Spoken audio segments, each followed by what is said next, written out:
One of the things that blows me away about asparagus is that in ideal growing conditions, they can grow almost 10 inches in a 24-hour period.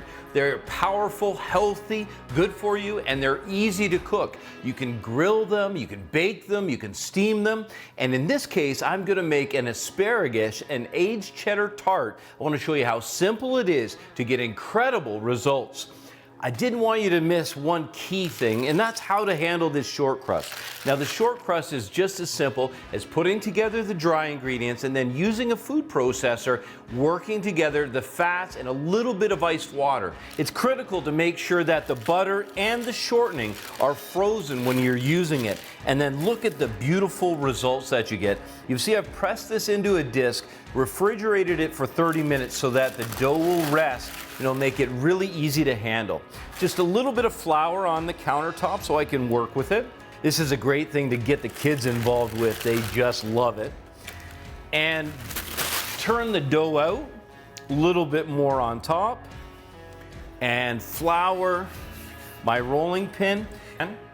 I'm gonna be using this oval baking dish, so it makes my job really easy. I'm just gonna roll this into a nice oval, getting the exact thickness. I wanna work it to about 1/4 of an inch thickness. I don't want it too thick. It becomes kind of doughy. With the dough rolled out, I'm gonna gently use the rolling pin to roll it up so I can control it. You see how easy that is? And putting my baking dish in place, I'll roll it back out, allowing me to handle it effortlessly. Look how beautiful that looks. Using cast iron, I'm not going to have to flour and butter the dish to make sure it doesn't stick. There's no chance of this sticking. Now for me, I'm gonna leave most of this crust on. I might tear a few pieces off, but I want a really rustic finish. I'm just gonna make sure that I've got the sides just pushed up just a little bit. Some of those edges make nice crusty bits, especially when you're dipping it into that incredible cheesy tart. Now here's the secret. Take a fork and go around the base. And as you do, perforate the bottom and don't forget the sides.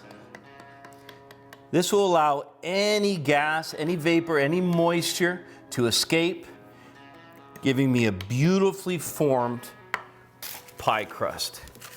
Parchment lined in the bottom, and some beads. If you don't have beads, you can just use navy beans. Fill that in the bottom.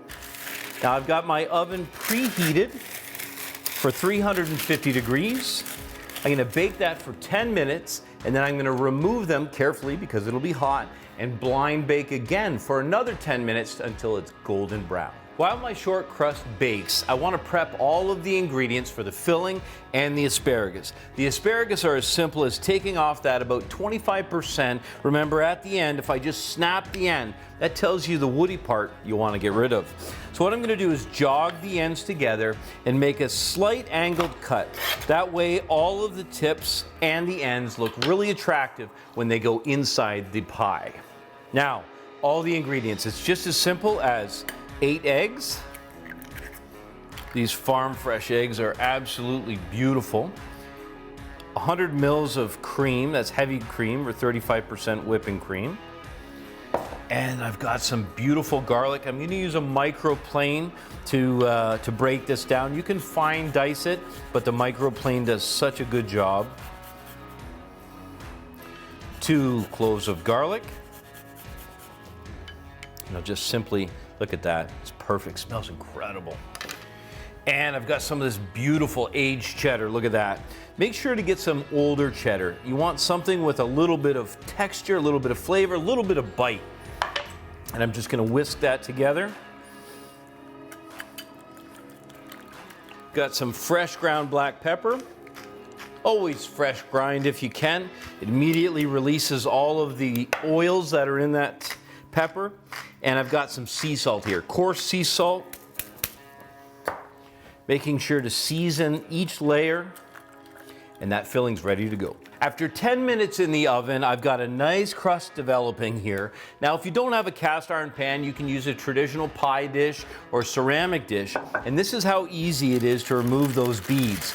Simply pull the corners of the parchment up, Set that aside and allow that to cool. Now this is gonna go back into the oven for another 5 to 10 minutes until that bottom is golden brown. Out of the oven and golden brown, this is ready to go. All I have to do is add that beautiful filling. Look at that. And then the asparagus go in. I'm just simply gonna drop those in and arrange them. You can see leaving them a little bit longer is gonna give the tart a really great look. There'll be no mistaking what the central focus is on this tart. A little bit of lemon zest on top.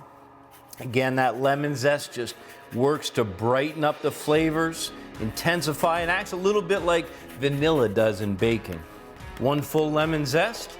No need to waste any of that. Just a bit of salt and a little bit of fresh ground pepper. Drizzle with a little bit of olive oil.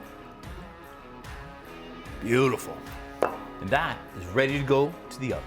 When you say asparagus and aged cheddar tart, this is what you're always going to think of now.